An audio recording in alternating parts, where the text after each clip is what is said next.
8 people died and 38 homes were destroyed when a 30-inch natural gas pipeline ruptured under a California suburb. PG&E's records said the pipe was seamless. It wasn't. What we're looking at today relies entirely on the findings documented in the National Transportation Safety Board's Pipeline Accident Report, NTSB/PAR 11/01. What follows is essentially a clinical autopsy of a preventable catastrophe. It's the story of a complete breakdown, not just of industrial steel, but of corporate integrity and regulatory oversight. Chapter 1: The Rupture and Human Cost. At exactly 6:11 p.m. Pacific Daylight Time on September 9, 2010, the underground landscape of San Bruno, California, was permanently and violently altered. Right at milepoint 39.28 of an intrastate transmission line, known as Line 132, the Earth simply gave way. A violent rupture at the intersection of Earl Avenue and Glenview Drive instantly blew a massive crater into the neighborhood, measuring 72 feet long and 26 feet wide. Over the course of the disaster, Pacific Gas and Electric Company estimated that an unfathomable 47.6 million standard cubic feet of natural gas was released directly into the residential area, and that gas ignited almost immediately. The resulting fire was an absolute inferno. It completely destroyed 38 homes and damaged 70 others. 8 people lost their lives, many more were severely injured, and countless residents were forced to evacuate everything they knew. The sheer kinetic force of that escaping gas was truly catastrophic. Just picture this. A 28-foot-long segment of the 30-inch diameter steel pipe was ejected entirely out of the ground. This shattered section of infrastructure weighed approximately 3,000 pounds, and it was discovered a full 100 feet south of the blast crater. To understand how a massive pipeline buried way back in 1956 suddenly exploded with such devastating world-ending force, we really need to trace the sequence of events backward in time, starting earlier that same afternoon. Chapter 2: The Milpitas Pressure Spike. The immediate mechanical catalyst for this physical failure didn't even happen in San Bruno. It originated miles away at the Milpitas Terminal during what should have been completely routine electrical work. At 2:46 p.m., a gas control technician at the terminal initiated a work clearance to replace an uninterruptible power supply. A few hours later, by 5:28 p.m., personnel on site realized a critical system error had occurred. The SCADA network, that's the Supervisory Control and Data Acquisition System, was suddenly no longer receiving valid data for the terminal's incoming and outgoing lines. What happened was, during that electrical work, the regulating valves had actually driven wide open. This allowed unmitigated, high-pressure gas to surge right into the downstream pipeline system.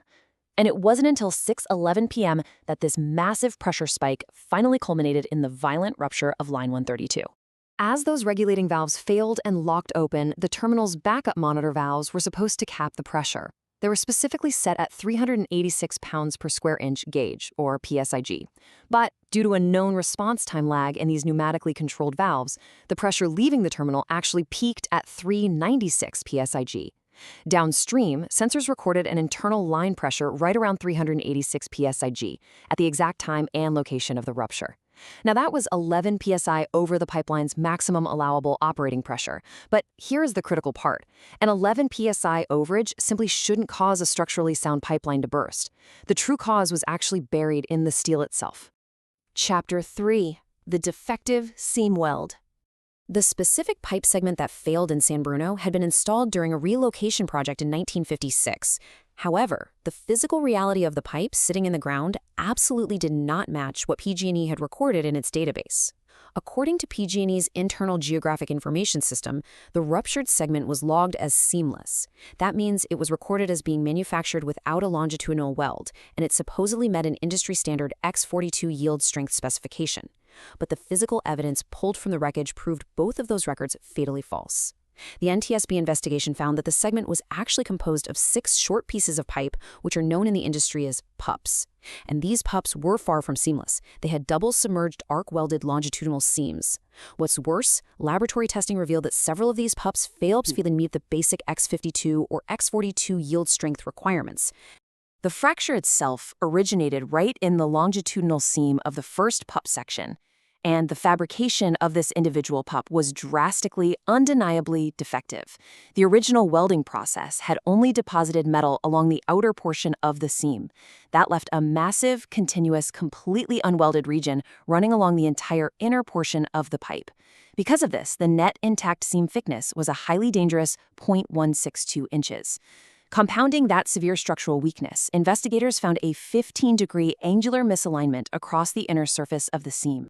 It is crucial to understand that this wasn't some microscopic manufacturing flaw hidden deep within the metal's grain. The NTSB report states verbatim on page 104, the unwelded seam defects and manual arc welds ran the entire length of each pup and were detectable by the unaided eye and/or by touch. If standard quality control and visual inspections had been performed prior to its burial in 1956, this dangerously defective seam would have been easily identified.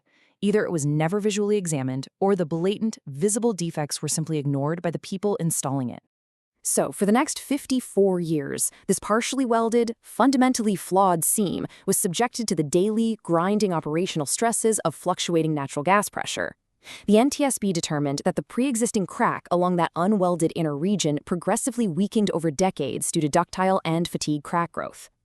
The sheer size of the unwelded defect drastically reduced the structural integrity of the pipe right from the start, making it highly susceptible to unstable growth over time. When the pressure suddenly spiked from the Milpitas Terminal on the evening of September 9th, it provided the final, fatal stress load that the weakened steel just couldn't handle. Chapter 4. Deficient Integrity Management.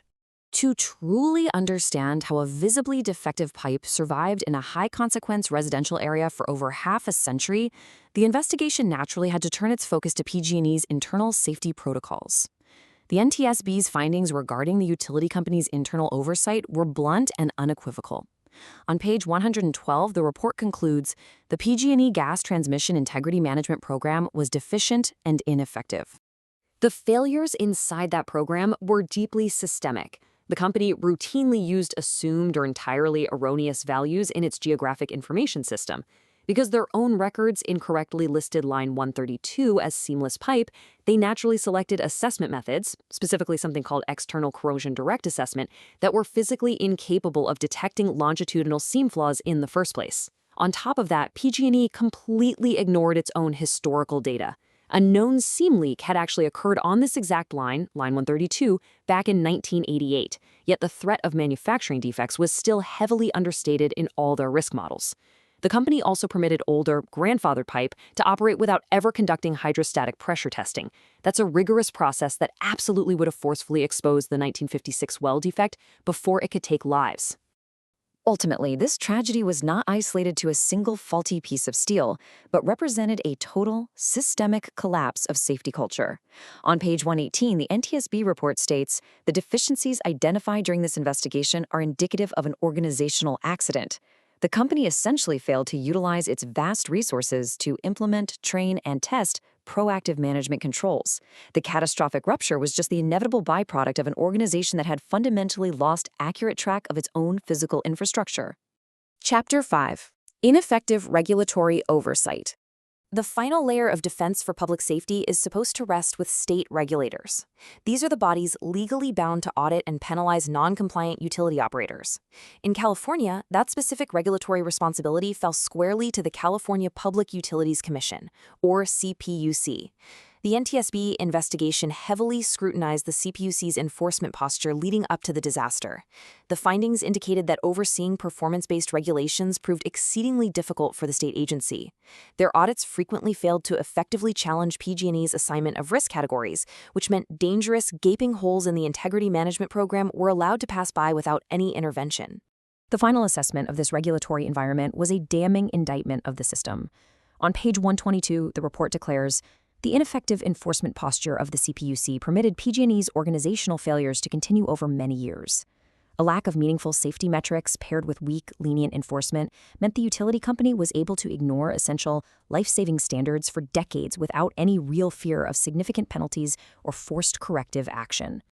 In response to this catastrophic breakdown, the NTSB issued sweeping, severe mandates to both the utility and the state regulators.